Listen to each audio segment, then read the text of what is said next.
হ্যাঁ হ্যাঁ সবাই সবাই সবাই না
আমাদের রিক্রুটমেন্ট প্রসেসটা কতদূর এগিয়েছে সেটা জানার জন্য।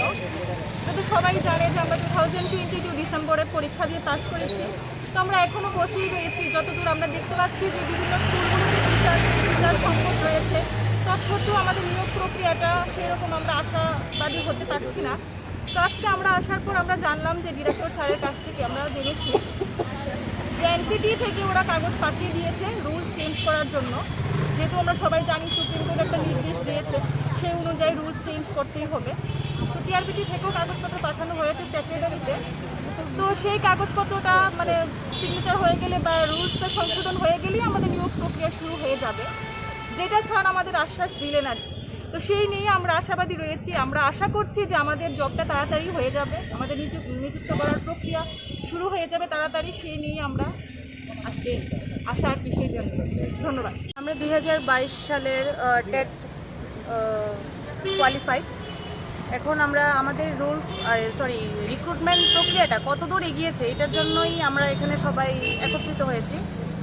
তো টিআরবিটি অফিসেই আমরা এখন আছি। প্রত্যুষ রঞ্জন স্যার আমাদের সাথে খুব সুন্দরভাবে কথা বলে জানিয়েছেন যে ওনাদের যে প্রসেসটা চলছে, আর আজকেই ওদের কাছে একটা ইমেল এসেছে।